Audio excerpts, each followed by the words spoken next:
Students, நம்ம பார்க்க வேண்டிய டாபிக் இன்னைக்கு ப்ராஃபிட், லாபம். The entrepreneur coordinates all the other three factors: land, labor and capital of production. The entrepreneur is reward for his service in the form of profit. அதாவது என்டர்பிரனர்னா யார்? தொழில் முனைவோர்னு சொல்லுவாங்க இல்லையா? அமைப்பாளர், தொழில் முனைவோர் அப்படின்னு சொல்லும்போது இவர் என்ன சொல்கிறாருன்னா, மற்ற 3 காரணிகள் அப்படின்னு பார்க்கும்போது நிலம், உழைப்பு மற்றும் மூலதனம். இதுதான் உற்பத்தி காரணிகள். மற்ற 3 உற்பத்தி காரணிகள் ப்ளஸ் இந்த என்டர்பிரனர் இல்லையா? மொத்தம் 4 வகையான ஃபேக்டர்ஸ் ஆஃப் ப்ரொடக்ஷன் இருக்குது. அதனால் இந்த பணிகளை உற்பத்தியில் ஒருங்கிணைப்பதற்காக, ஒன்று சேர்ப்பதற்காக, இது எல்லாத்தையும் ஒன்று சேர்த்து ஒரு பொருளை உற்பத்தி செய்வதற்காக, யாருக்கு இந்த எல்லாத்தையும் ஒருங்கிணைச்சு செயல்படுத்துவதற்காக அந்த தொழில் முனைவோருக்கு கிடைக்கக்கூடிய ஒரு ரிவார்டு தான், ஒரு வெகுமதி தான் லாபம்னு சொல்கிறாங்க. ஏன்னா மற்ற 3 உற்பத்தி காரணிகளையும் பயன்படுத்தி ஒரு பொருளை உற்பத்தி செய்யக்கூடிய அந்த ரெஸ்பான்சிபிலிட்டி அந்த என்டர்பிரனருக்கு இருக்கிறதுனால அவருக்கு கண்டிப்பாக ஒரு ரிவார்டு வேணும். அந்த ரிவார்டு தான் பார்த்திங்கன்னா ப்ராஃபிட்டு, லாபம் அப்படின்னு சொல்கிறாங்க. அடுத்தது மீனிங் ஆஃப் ப்ராஃபிட். லாபத்தினுடைய பொருள் என்ன? The profit is a return to the entrepreneur for the use of his entrepreneurial ability. அதாவது ஒரு தொழில் முனைவோர் அப்படின்னு பார்க்கும்போது அவங்களுடைய திறமையை பொறுத்து, அதுவும் குறிப்பாக அவங்களுடைய தொழில் திறமையை எப்படி பயன்படுத்துகிறாங்க அப்படிங்கிறதை பொறுத்து அவங்களுக்கான வெகுமதி தான் லாபம்னு சொல்கிறாங்க. It is a net income of the organiser அப்படின்னு சொல்கிறோம். நெட் இன்கம்னா அவங்களுடைய நிகர வருமானம் அப்படின்னு சொல்கிறோம். தொழில் அமைப்பு முனைவர்களுடைய நிகர வருமானம். In other words, profit is the amount left with the entrepreneur after he has payment made for all the other factors, land, labor and capital used by him in the production process. However, there are the other versions also அப்படின்னு சொல்கிறார். அதாவது இந்த நிலம், உழைப்பு, அப்புறம் மூலதனம், இந்த உற்பத்தி காரணிகளுக்காக வழங்கக்கூடிய அந்த ஊதியம் தான் இதுக்கெல்லாம் கொடுத்துட்டு, நிலம், உழைப்பு, மூலதனம் இதுக்கெல்லாம் போக ஊதியம் கொடுத்துட்டு மீதி இருக்கக்கூடிய அந்த நிதி தான் தொழில் முனைவோருக்கு கிடைக்கக்கூடிய அது லாபம்னு சொல்கிறாங்க. ஆனாலும் நடைமுறையில் இது சாத்தியம் இல்லை அப்படின்னு சொல்கிறாங்க, ஏற்றுக்க முடியாது அப்படின்னு சொல்லலாம். அடுத்தது கைண்ட்ஸ் ஆஃப் ப்ராஃபிட் அப்படின்னா லாபத்தினுடைய வகைகள். மோனோபலி ப்ராஃபிட்னா முற்றுரிமை லாபம்னு சொல்கிறாங்க. Profit earn by the firm because of its monopoly control அப்படின்னு சொல்லி. அதாவது பார்த்தீங்கன்னா ஒரு நிறுவனம் முற்றுரிமை கட்டுப்பாட்டை கொண்டிருப்பதனால பெறக்கூடிய ஒரு முற்றுரிமை கட்டுப்பாடை ஒரு நிறுவனம் பெற்றிருந்ததுன்னா அதுலேருந்து அவங்களுக்கு லாபம் கிடைக்கிறதுக்கு பேர் தான் மோனோபலி ப்ராஃபிட்னு சொல்லுவாங்க. அடுத்து விண்ட்ஃபால் ப்ராஃபிட் அப்படின்னா எதிர்பாராத லாபம். அதான் காக்காவுக்கால பணமழை விழுந்ததுன்னு சொல்லுவாங்க இல்லையா? நம்ம எதிர்பார்த்ததுக்கு மட்டும் திடீர்னு நமக்கு கிடைக்கக்கூடிய லாபம் அதான் விண்ட்ஃபால். விண்ட்ஃபால் அப்படின்னு பார்க்கும்போது அந்த காற்றடிக்க திடீர்னு அதான் அந்த மாதிரி கிடைக்கக்கூடிய லாபம், எதிர்பாராத லாபம்னு சொல்லுவாங்க. Sometimes profit arises due to changes in the price level. Profit is due to the unforeseen factors அப்படின்னு சொல்றாங்க. அதாவது இன்னைக்கு எதிர்பாராத சில காரணிகள்னால, அதாவது குறிப்பாக பார்த்தீங்கன்னா இன்னைக்கு விலை இதில் ஏதாவது மாற்றம் ஏற்பட்டு அதனால லாபம் ஏற்பட்டால் அதுக்கு பெயர் தான் எதிர்பாராத லாபம், விண்ட்ஃபால் ப்ராஃபிட்னு சொல்கிறாங்க. அடுத்தது profit as a functional reward. அதாவது இயங்குவதற்கான வெகுமதி தான் லாபம். Just rent like rent, wage and interest, profit is earned by the entrepreneur for his entrepreneurial function. தொழில் முனைவர் அவருடைய செயலை செய்வதற்காக, அவருடைய வேலையை செய்வதற்காக, இல்லைன்னா அவருடைய பணியை செய்வதற்காக வழங்கப்படுகின்ற அந்த ஊதியம் தான் லாபம். இது வாரம், கூலி, வட்டி இது மாதிரி இருக்கும் அப்படின்னு சொல்கிறோம். அடுத்தது கான்செப்ட்ஸ் ஆஃப் ப்ராஃபிட். லாபத்தினுடைய கருத்துக்கள் என்னென்ன? ஃபர்ஸ்ட் கிராஸ் ப்ராஃபிட்னா மொத்த லாபம்னு அர்த்தம். Gross profit is a surplus which occurs to a firm when it subtracts its total expenditure from its total revenue. மொத்த லாபம் அப்படின்னு நம்ம பார்க்கும்போது ஒரு நிறுவனம் தன்னோட மொத்த வருமானத்திலிருந்து மொத்த செலவை அவங்க மைனஸ் பண்ணாங்கன்னா அதுலேருந்து கிடைக்கக்கூடியது தான் சர்ப்ளஸ் ப்ராஃபிட் அப்படின்னு சொல்கிறாங்க. ஸோ கிராஸ் ப்ராஃபிட்னா மொத்த லாபம் ஈக்குவல் டு டோட்டல் ரெவன்யூனா மொத்த வருமானம் மைனஸ் டோட்டல் காஸ்ட், மொத்த செலவு அப்படின்னு சொல்லலாம். அடுத்தது here cost implies explicit cost only. The normally economic cost, social cost and environmental cost are not considered by the accountants in India அப்படின்னு சொல்லலாம். பொதுவாக பார்த்தீங்கன்னா மொத்த லாபத்திலிருந்து அதாவது என்ன சொல்கிறாங்க அப்படின்னா இது வந்து ஒரு வெளிப்படையான செலவு தான் அப்படிங்கிறத சொல்கிறாங்க. ஸோ இது வந்து சமூக செலவுலையோ சுற்றுச்சூழல் செலவுலையோ இதை கன்சிடர் பண்ண மாட்டாங்க அப்படின்னு சொல்லலாம். அடுத்தது net profit R pure profit R economic profit are true profit. நிகர லாபம், தூய லாபம், உண்மையான லாபம், எதை வேணாலும் எப்படி வேணாலும் இதை சொல்லலாம். Net or pure or economic or pure true profit is the residual left with entrepreneur after the deducting from the gross profit in the remuneration for the self-owned factors of production which are called the implicit cost அப்படின்னு சொல்றோம். நிகர அல்லது தூய இல்லை பொருளாதார அல்லது உண்மை லாபம் அப்படிங்கிறது பார்த்தீங்கன்னா மொத்த லாபத்திலிருந்து அந்த தொழில் முனைவர் இருக்கார் இல்லையா, என்டர்பிரனர், அவருடைய சொந்த உற்பத்தி காரணிகளுக்காக அவர் பயன்படுத்தியதற்காக எடுத்துக்கிட்டது போக மீதி இருக்கக்கூடியதை நிகர மொத்த லாபம் ப்ளஸ் அதோட அந்த தொழிலுக்காக அவர் தன்னுடைய சொந்த உற்பத்தி காரணிகளை பயன்படுத்தியிருந்தார்னா அதுக்கு போக மீதி இருக்கக்கூடியது தான் நிகர லாபம் அப்படின்னு சொல்கிறோம். So net profit equal to gross profit minus implicit cost அப்படின்னு சொல்கிறோம். ஸோ மொத்த லாபம் அதுலேருந்து உள்ளூர் என்னது வெளிப்படையான அப்படிதான் எக்ஸ்பிளிஸ்டு. இம்ப்ளீஸ்ட் காஸ்ட்னா உள்ளீடு, அதாவது உள்ளூர் செலவுகள்னு சொல்லுவாங்க. இதை கழிச்சோம்னா நமக்கு நெட் ப்ராஃபிட் கிடைக்கும். அடுத்த நார்மல் ப்ராஃபிட் அப்படின்னா இயல்பு லாபம்னு சொல்கிறாங்க. It refers to the minimum expected return to the stay in business அப்படின்னு. தொழில் வந்து கண்டினியூவாக தொடர்ந்து நிலைச்சிருக்கணும் அப்படிங்கிறதுக்காக குறைந்தபட்ச லாபம் கிடைச்சா கூட பரவாயில்லன்னு நினைக்கக்கூடியது தான் நார்மல் ப்ராஃபிட், இயல்பான லாபம்னு சொல்கிறாங்க. அடுத்து சூப்பர் நார்மல் ப்ராஃபிட்னா மிகை லாபம்னு அர்த்தம். Super normal profits are over and above the normal profit அப்படின்னா இயல்பு லாபத்திற்கு மேல் பெறக்கூடிய லாபம் தான் மிகை லாபம்னு சொல்லுவாங்க. So super normal profit equal to actual profit minus normal profit, உண்மை லாபம் மைனஸ் இயல்பு லாபம்னு சொல்கிறாங்க. இப்போ நம்ம தியரிஸ் ஆஃப் ப்ராஃபிட் பார்க்க போகிறோம். லாப கோட்பாடுகள் என்னென்ன அப்படின்னு பார்க்கலாம். ஃபர்ஸ்ட் வந்து பார்த்தா தியரிஸ் ஆஃப் ப்ராஃபிட்னா லாப கோட்பாடுகள். டைனமிக் தியரி, அதாவது இயங்கு நிலைன்னு சொல்லுவாங்க. இன்னோவேஷன் தியரினா புத்தாக்கம் கோட்பாடு. அடுத்த ரிஸ்க் பியரிங் தியரினா இடர்தாங்கும் கோட்பாடு. அடுத்த அன்சர்டனிட்டி பியரிங் தியரினா நிலையற்ற தன்மை தாங்கும் கோட்பாடு அப்படின்னு சொல்கிறாங்க. அடுத்தது டைனமிக் தியரி ஆஃப் ப்ராஃபிட் அப்படின்னு நம்ம பார்க்கும்போது இயங்குநிலை கோட்பாடு, லாப கோட்பாடுன்னு சொல்கிறாங்க. This theory was propounded by the American economist J B Clark in 1900. 1900 J B Clark அமெரிக்க நாட்டை சேர்ந்த பொருளாதார அறிஞர் தான் இந்த இயங்கு நிலை லாப கோட்பாடை அறிமுகப்படுத்தினார்னு சொல்லணும். To him, profit is the difference between the price and the cost of production of the commodity அப்படின்னு சொல்லி இவர் இந்த தியரியில் என்ன கோட்பாட்டில் என்ன சொல்றாருன்னா, லாபங்கிறது பார்த்தீங்கன்னா விலைக்கும் பண்டங்களுடைய உற்பத்தி செலவுக்கும் உள்ள டிஃப்ரென்ஸ் தான், விலைக்கும் பண்டங்களை உற்பத்தி செய்வதற்கான செலவு தான் அப்படின்னு சொல்றாங்க. Hence profit is the reward for dynamic changes in the society. ஆனால் இந்த இடத்துல பார்க்கும்போது சமுதாயத்தில் வந்து இயங்கு நிலை மாற்றத்துக்கு ஏற்ப வழங்கக்கூடிய அந்த வெகுமதி தான் லாபம்னு சொல்ல. சமுதாயத்தில் ஏற்படக்கூடிய மாற்றத்திலிருந்து கிடைக்கக்கூடியது தான் லாபம்னு சொல்ல. Further he points out that profit can not arise in the static society. இவர் என்ன சொல்றாருன்னா, இயங்கா நிலை அப்படிங்கிறது சமுதாயத்தில் லாபமே கிடைக்காது, இயங்கு நிலையின் மூலமாக தான் லாபம் கிடைக்கும். ஏன்னா இயங்கா நிலைனா எந்த மாற்றமும் இருக்காதுன்னு அர்த்தம். ஸோ ஸ்டாட்டிக்னா இயங்கா நிலைன்னு அர்த்தம். Is one where everything is stationary or stagnant and there is no change at all. இது எதுலையுமே மாற்றம் இருக்காது, அது அப்படியே தான் இருக்கும். therefore there is no role for an entrepreneur in the static society.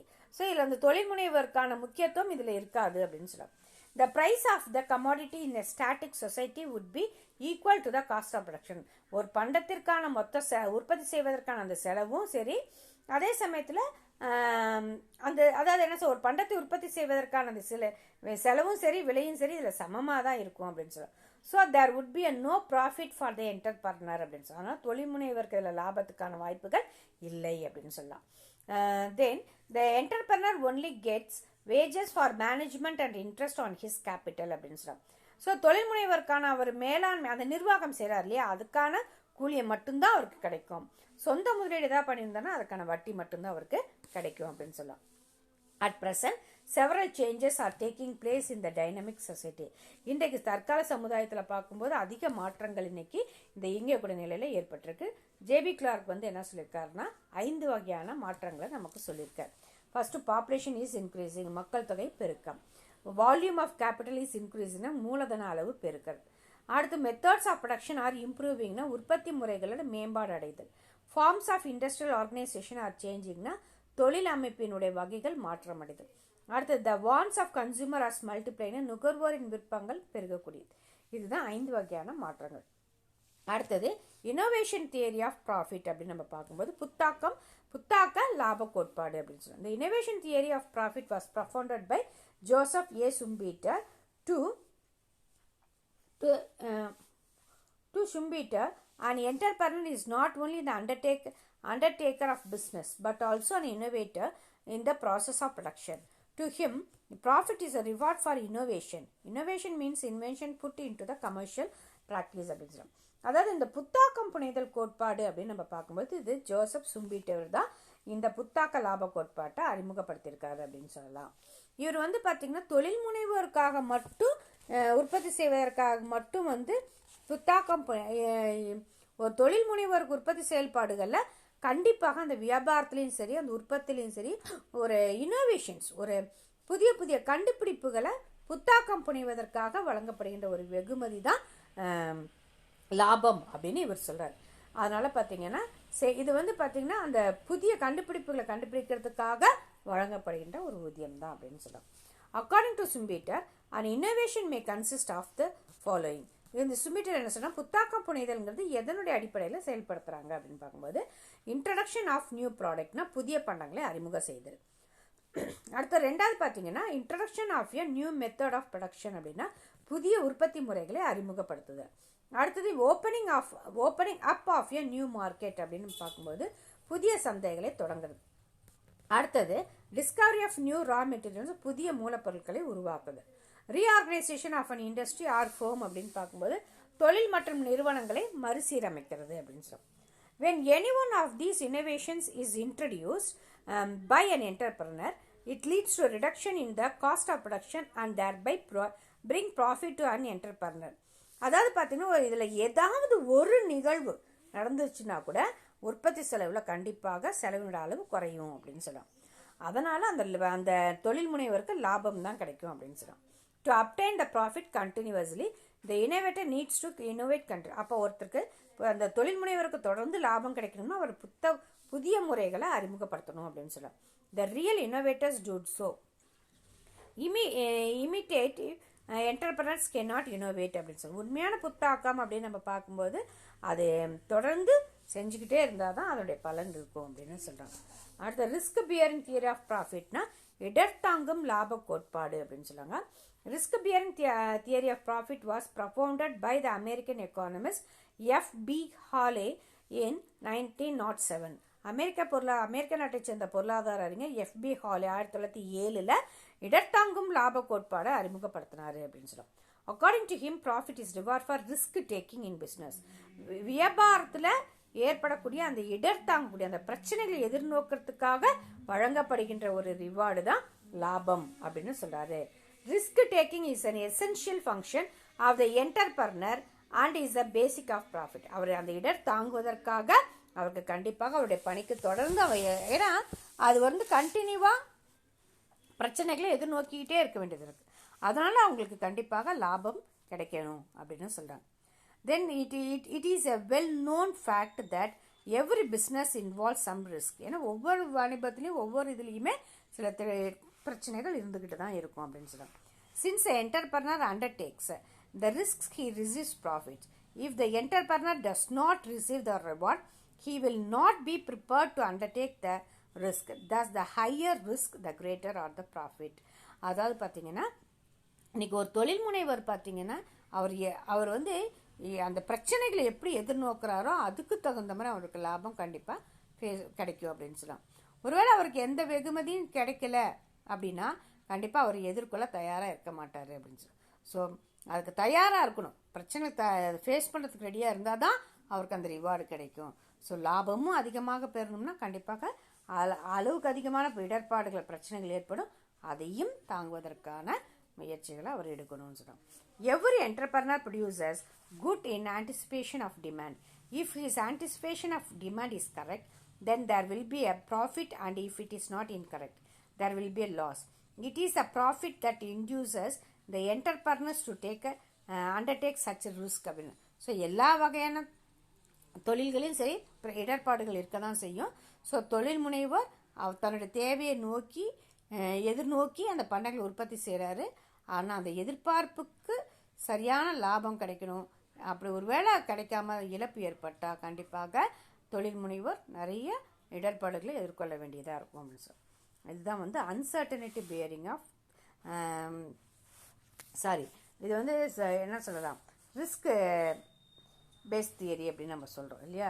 அதாவது பார்த்தீங்கன்னா அந்த அளவுக்கு இதில் பிரச்சனைகள் இருக்கும். Risk bearing theory of profit அப்படின்னு இதை சொல்கிறோம். அடுத்து நம்ம பார்க்கக்கூடியது அன்சர்டனிட்டி பியரிங் ஆஃப் ப்ராஃபிட் அப்படின்னா நிச்சயமற்ற நிலையற்ற தன்மை தாங்கக்கூடிய லாப கோட்பாடு. Uncertainty theory was propounded by the American economist Frank H Knight. To him profit is a reward for uncertainty bearing. He distinguishes between the insurable and non-insurable risk. அமெரிக்க நாட்டை சேர்ந்த பொருளியல் வல்லுநர் யாருன்னா ஃப்ராங்க் ஹச் நைட்டுங்கிறவர் தான் இந்த கோட்பாடை நிலையற்ற தன்மை கோட்பாட்டை எடுத்துரைச்சிருக்காருன்னு சொல்லுவாங்க. இவர் என்ன சொல்கிறாருன்னு பார்த்தீங்கன்னா, கண்டிப்பாக எல்லாத்துலேயுமே நிச்சயமற்ற தன்மை, நமக்கு இப்படி தான் கிடைக்கும், இவ்வளோ லாபம் கிடைக்கும் அப்படின்னு நம்மளால சொல்லவே முடியாது. ஸோ அந்த மாதிரி நிச்சயமற்ற தன்மை தாங்குவதற்காக வழங்கப்படுகின்ற ஒரு ரிவார்டு தான் வந்து ப்ராஃபிட் அப்படின்னு சொல்கிறாரு. இதை வந்து பார்த்தீங்கன்னா இன்சூரபிள் அப்படின்னா காப்பீடு இடர்பாடு, அதுக்கப்புறம் நான் இன்சூரபிள் அப்படின்னா காப்பீடற்ற இடர்பாடுன்னு 2 வகையாக இதை வர்ணிக்கிறாங்க. அடுத்து இன்சூரபிள் ரிஸ்க்னா என்ன, காப்பீட்டு இடர்பாடுனா என்ன அப்படின்னு நம்ம பார்க்கும்போது certain risk are measurable or calculable. சில வகையான இடர்பாடுகளை நம்மளால் அளவிட முடியும், கணக்கிடவும் முடியும். Some of the examples of these risk are the risk of ஒருவேளை இப்போ தீ பிடிக்கிறதா இருந்தாலும் சரி, இல்லை திருட்டு போனதாக இருந்தாலும் சரி, இல்லை இயற்கையான டிசாஸ்டர்ஸ் பேரிடர்கள் ஏற்பட்டாலும் சரி, அதனால நம்மளால கால்குலேட் பண்ண முடியும். Hence they are insurable. ஏன்னா இதுக்கெல்லாம் காப்பீடு உண்டு, பாதிப்பு ஏற்பட்டாலும் அந்த காப்பீட்டின் மூலமாக நம்ம பெற முடியும். Such risks are compensated by the insurance company. அந்த இடர்பாடுகளை தாங்குவதற்காக காப்பீட்டு நிறுவனங்கள் இதுக்கான இழப்பீடுகளை கொடுக்கும். சில வகையான இடர்பாடுகளுக்கு எந்த காப்பீடும் கிடையாது. So there are non insurable risk. There are some risk which are immeasurable or incalculable. The profitability of their occurrence cannot be anticipated because of this presence of uncertainty in them. Some of them examples of their risks are competitions, market conditions, technology change and public policy. So சில கொள்கைகள் பார்த்தீங்கன்னா இன்றைக்கி வந்து நம்மளால் சில பிரச்சனைகளை நம்மளால் அளவிட முடியாது, கணக்கிட முடியாது.